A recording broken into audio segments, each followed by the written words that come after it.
Good morning. This is a little war story that I thought you might benefit from. I've got a lot of ad lib I could do on this video. I didn't put together a lot of slides, not as many as I usually do, but we're going to jump into this thing and see if we can learn something about how when the PCM doesn't recognize a real failure. And there are times there's only so much the PCM can do. There's only so much it can recognize, as many algorithms as they type. There are some failures it just absolutely, it can tell you the result of it, but it can't tell you the cause of it. In other words, it can tell you the effect but not the cause. Now this Mazda here, a 2-liter engine, and it came in with 122,000 on it, but she had the engine replaced, her and her husband. She worked at the college, and she called me and she says, paid them $1,500, put a salvage yard engine into the engine in it because it was knocking. Well, after it was done and the bill was paid, the car just didn't run right. Now, I don't know how many times I've seen people that would come and bring us a vehicle to look at, or take a vehicle to first one shop, it wasn't fixed right. They take it to another shop, it wasn't fixed right. They take it to a third shop, and that gives every shop in the picture plausible deniability. And you know, whenever somebody would contact me when I used to operate that website, and they would say, you know, I took it to this shop and this happened, they charged me $550 and nothing is fixed in it.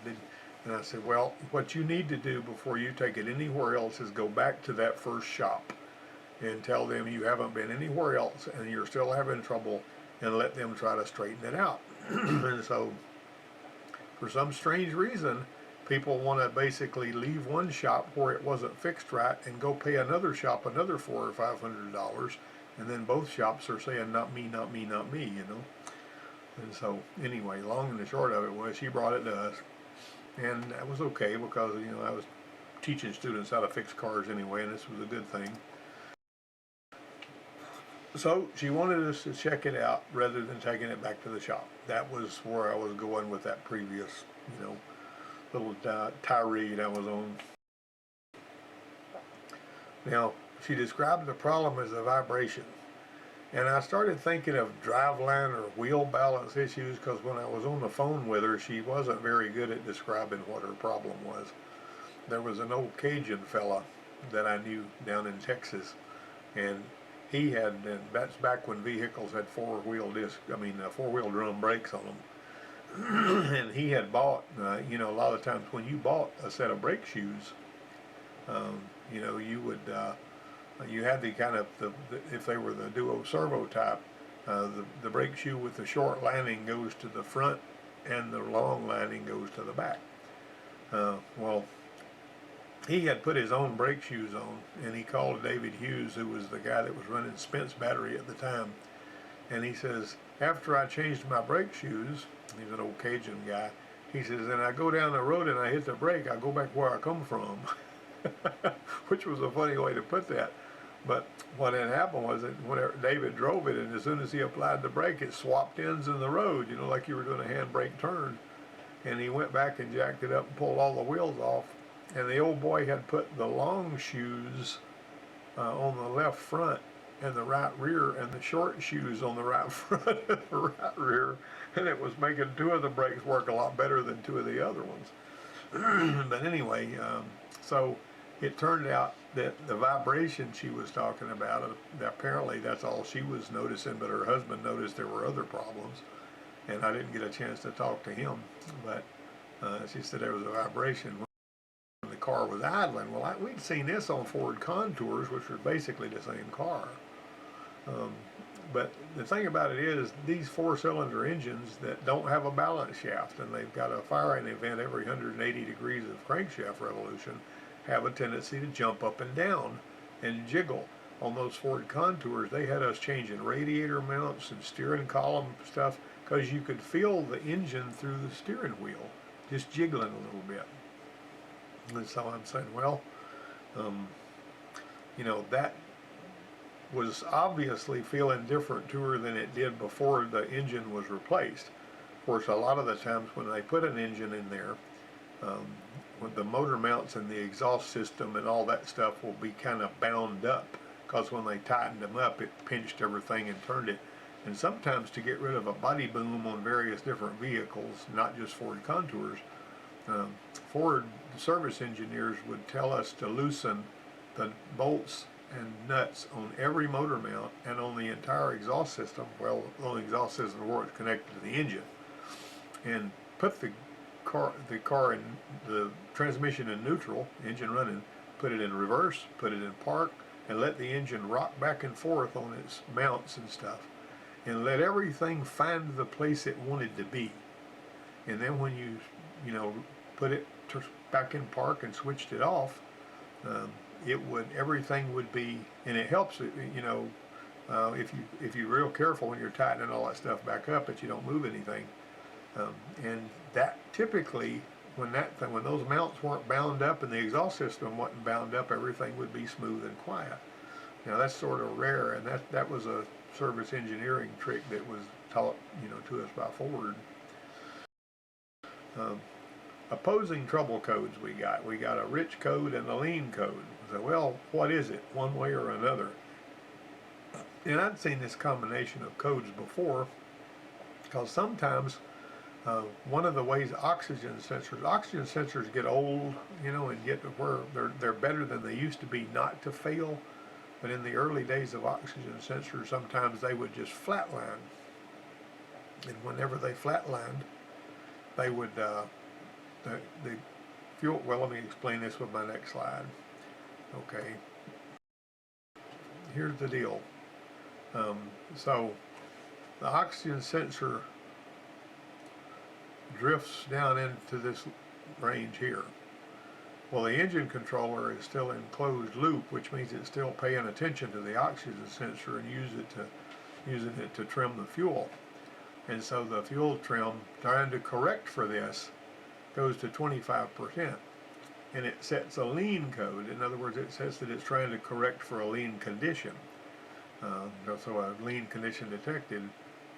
The command is to go rich, but the condition is that it's lean. And then it'll stay down here for a while, and then it will wake up. And I've seen oxygen sensors do this, I don't know how many times. And when it wakes up, the fuel trim is up at 25%. And it doesn't just start switching again, it stays up high like this. And the fuel trim has to begin to make rapid corrections to try to straighten this out. So the lean code was set because of this, and then after it comes alive again, it's telling the truth now, and the plus 25, is there, and it has to go way negative to pull everything back in line. So your long fuel trim is basically going to be the course adjustment, and the short fuel trim is the one that happens instantaneously, right?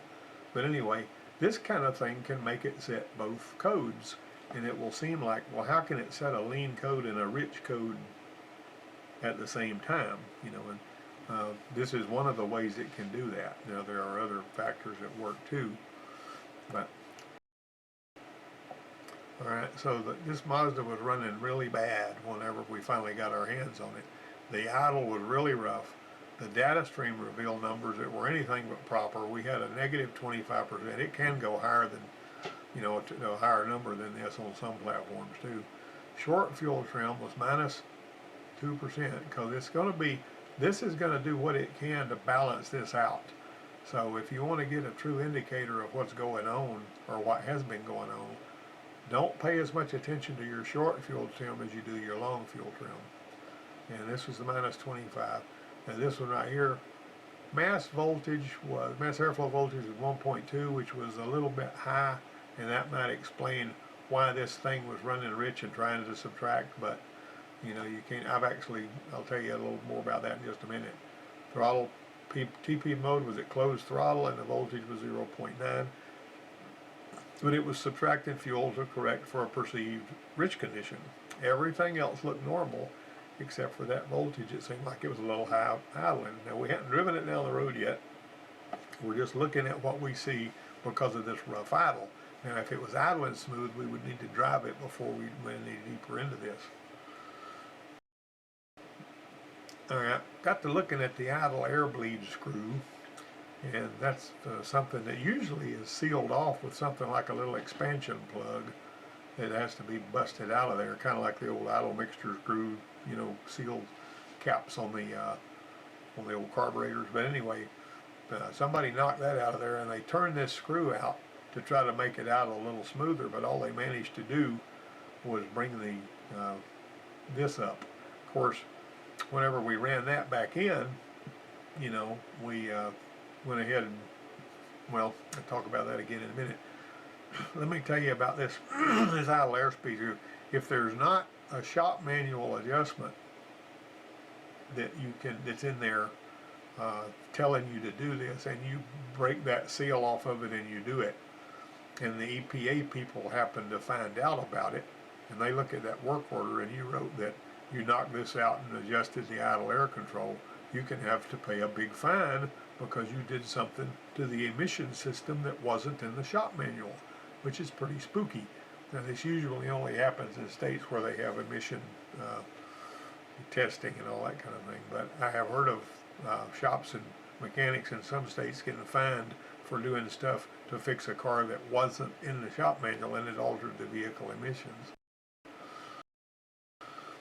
Well, we set the idle air speed to 650 to 750 with the air control valve disconnected and the coolant fan not running. Basically, you're supposed to set that thing so that it's so that it's below the dead band. If you adjust the idle with the idle stop screw or whatever so that it's in the range where the idle air control is wanting to keep it anyway, that's called the dead band, and then the idle air control goes to sleep because it doesn't need to do anything because it's consistently seeing idle speeds that are right where it wanted them to be anyhow. Well, we still weren't satisfied with the idle quality, let alone the scan tool readings. Let me say that I had this Ranger, a brand new truck, came from Allen Park, Michigan. It had been underwater, but you couldn't tell it. And it was given to me by Ford Motor Company when I asked them if I could get a trailer vehicle from them. This was back in 2001. It was a 98 model. Came in on it, had 25 miles on it. Brand new truck, 3-liter engine. All right. There was a mass airflow sensor that I had in my inventory, and it seems to me like, I don't remember where I got it. I may have kept it from when I worked at the dealership, but it was one that was not reading quite right. And the new sensor on the Ranger had the fuel trims balanced perfectly. They were short fuel trim and long fuel trim was at 0. Everything was switching like it was supposed to. And the mass airflow sensor was reading about 0.8 of a volt. Now, if you broke it down into hundredths, it was like 0.86 or something like that. All right, so this other mass airflow sensor I would put on there for a bug, which was very, very tricky. I put that mass airflow sensor on there, and it was reading on the same vehicle, everything else exactly the same. It would read 0.94 instead of 0.86. And that little bit of a difference in the way it was reading idling would cause those fuel trims to go crazy. There would be too much fuel. The oxygen sensor would pick on the fact there was too much fuel. It would begin to subtract fuel, and the fuel trims would go way negative because the mass airflow sensor was reporting just a little bit more airflow than what was true. And if you just looked at those numbers, that little whisper of higher reading, you would never be able to tell whether that was being caused by that mass airflow sensor by looking at anything. You would just have to get one that was calibrated properly and do an ABA swap, and that would tell the tale. And so that was just something, that is a very, very precise thing, that mass airflow sensor. Now, not all of them work the same way. Mass airflow sensors work a lot of different ways, but the favored way, it seems, is the hot wire, and I've talked about that before. The ones on some of the Mitsubishi platforms basically had a little speaker on one side of the passage and a little receiver on the other side of the package, and the more air that went through there, the more it would blow that sound away from that other speaker, and that's how it would tell. That was the craziest doggone thing I've ever seen. And it was about $600 or $700 for a replacement sensor if you had to have one for one of those. We opted for a highway test drive, just to see what we could feel. So it ran a lot like it had a crack in the air inlet tube that would get wider when you torqued it. I'd seen that several times. You torque it, when you give it the gas, the engine rocks back, it opens up a hole in the air inlet tube, lets air in there, unmetered air, and then it loses power, and then it closes up, and it basically, comes and goes. Usually that just happens when you're first taking off. This was only doing it at about 3/4 throttle. If Jimmy pushed his foot past the 3/4 throttle point, the car would just act like it was starving for fuel. It wouldn't go any faster than about 50 miles an hour. All right, so this is what we saw. It would buck and jump, and below that, apart from the rough idle, it ran normally, but a little weak on takeoff. So the TP voltage was, I always like to watch that TP voltage. You can do it with a meter, but it's better to have a high resolution reading. Go up really slowly with your TP sensor and see if the voltage goes up smoothly or if it drops out on the way up. And so it was going up from about 0.5 volt all the way up to 4.6 at wide open throttle. But the O2 would go lean, even though the PCM should have been delivering full enrichment. Actually, that reading was like not 0.5 but 0.9. I don't know why I put a 5 there. That's ridiculous. I messed up on that. Okay, so I asked Jimmy, I said, what do you think we need to do now? Because he's a really good troubleshooter even today. And he said, I think we need to check the fuel pressure. So on this one here, they didn't have a fuel pressure tap, so we had to use our $400 and something Mac fuel pressure checking thing. You can get at Harbor Freight for about $80. You can get one with all these adapters now. But the long and the short of it was we had to take the banjo bolt out. We had to put a fitting in there that replaced the banjo bolt, and it had a little Schrader on here that we could snap our fuel pressure gauge onto and get a good solid fuel pressure reading right there at the rail. I don't know why they took away those Schrader valves, but they did, Anyway, so here we had 45 pounds of pressure, and when we got on it really hard, that stayed rock steady. Now, I have in this, whenever we were working on motorhomes and stuff, people would come in and say, hey, my motorhome's cutting out when I'm going, driving. And so I would drive it and it would cut out. And then I'd take the doghouse off, and I would, on the ones that still had a Schrader, I would connect my fuel pressure gauge to the fuel, and I would see the fuel pressure. And that vacuum diaphragm, when you give it the gas, the fuel pressure regulator ought to raise it about 10 pounds when you first snap the throttle. But when I would snap the throttle really hard and hold it, instead of going up because the fuel pressure regulator responded to the vacuum, it would go down, and that would tell me, well, it's starving for fuel because the fuel pump's not working like it should. We put a filter on it first. That never fixed it, although sometimes you could make a case that it should have, but typically it was always, and they always had 80 gallons of gas in that tank. We didn't have anything in the dealership to contain 80 gallons of gas, so I'd have to pull a gas tank off with 80 gallons of gas in it. I developed a method for doing that, but that's for another day. Anyway, we eliminated fuel pressure because it remained strong during the acceleration. You need to look at it, the fuel pressure, while the problem is there, instead of just looking at it in the service bay and saying, well, I don't see anything here. You'll miss stuff like that. All right, so with the pressure eliminated, it was time to look a little bit closer at the scan tool and think about what we were seeing, because it's real easy to miss something if you're not used to looking at this stuff every day and noticing the dynamics between this input and that input and all that. And this one here at wide open throttle, the mass airflow was hung up on 2.78. Should have been going higher than that. And look at this. The O2 sensors had went completely lean. Now anytime you go to wide open throttle, the fuel trim's going to go up because it's putting more fuel in there. And that's also an open loop mode. So basically, look at your mass airflow is saying we got 4.99. I don't remember what LBM, usually it measures it in grams per second. On other ones, somebody might know what LBM stands for. I don't remember. I probably used to know, but I forgot. So we figured, this is a red flag, so let's try this. We unplugged the mass airflow sensor and drove it with the mass airflow sensor unplugged. When you do this, The algorithms in the computer are designed to substitute other algorithms that will enable you to keep driving the car even though it doesn't see any airflow. And it knows when you've unplugged that mass airflow sensor.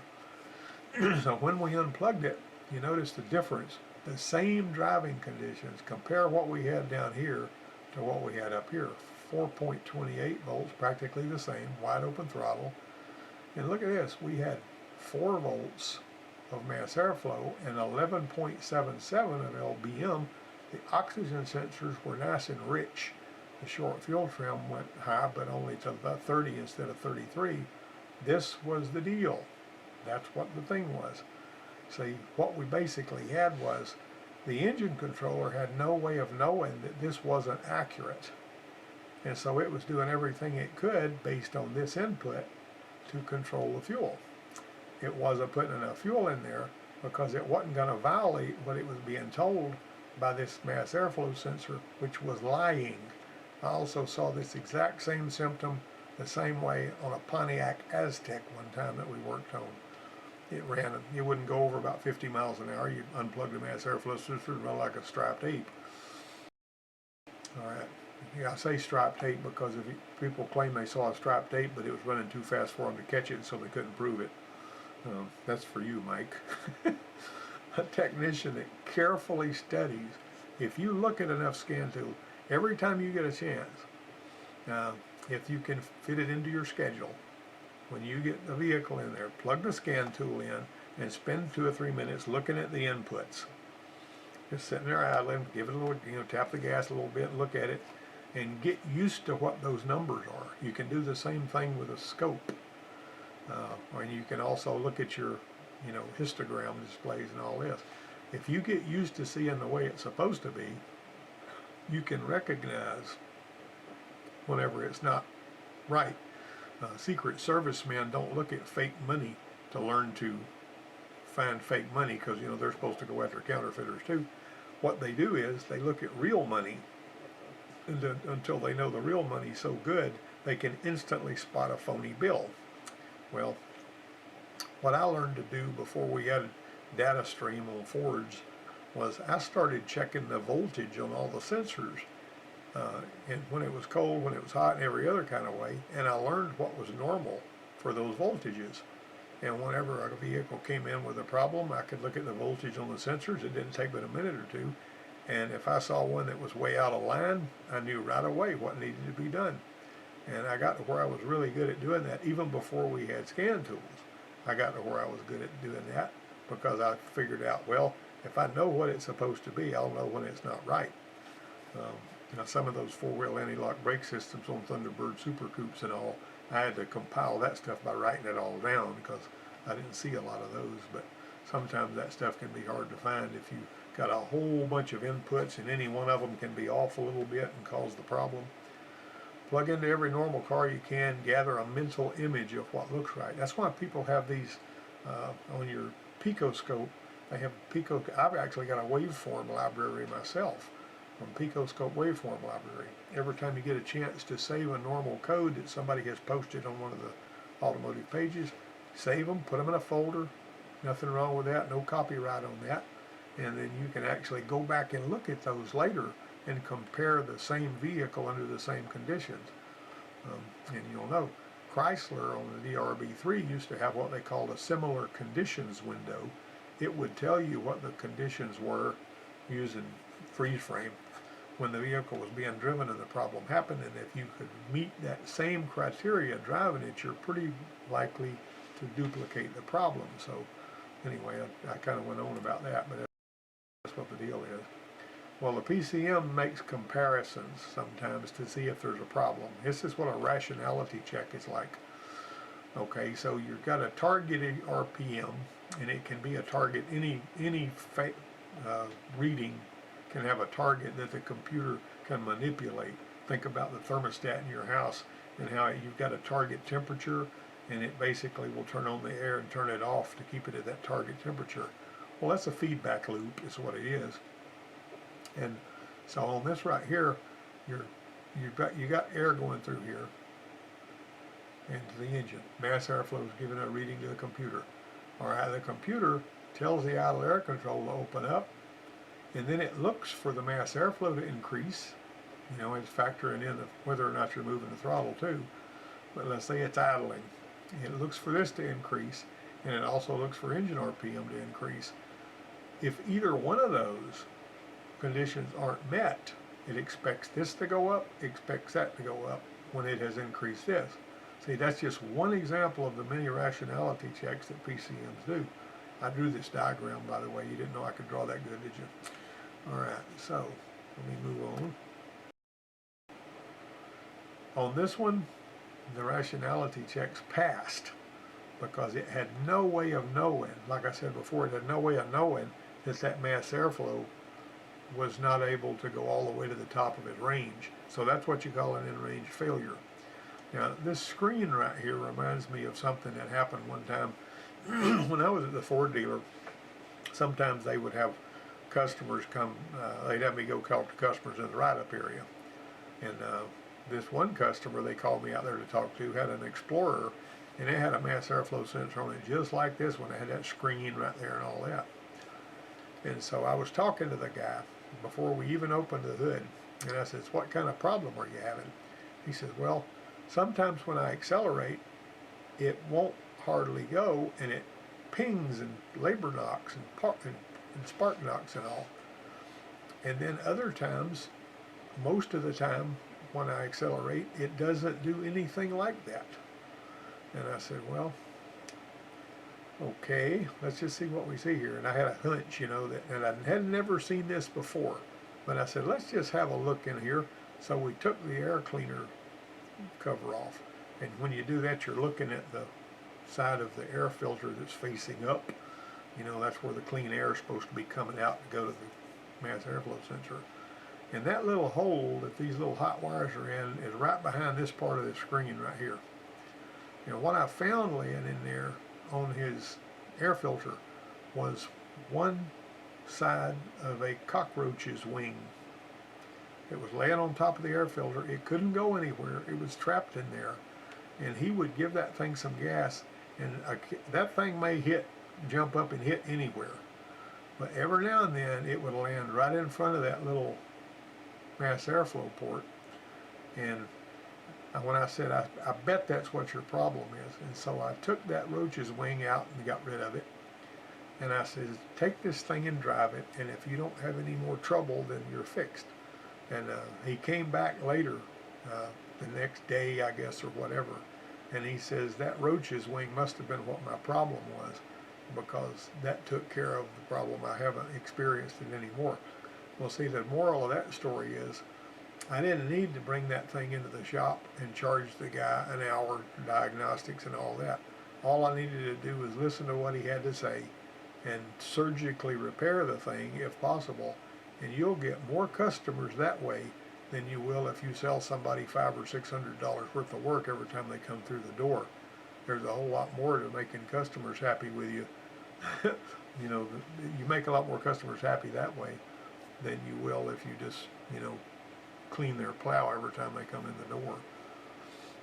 I could tell a lot of stories about that. Well, that concludes today's video. We're looking at about 28.5 minutes. Have a great week. Let me know if you like this or if you got anything out of it. And let's all be careful out there. By the way, next week I'll be ready. I'll give you a pop test on engine performance. Hope to see you then.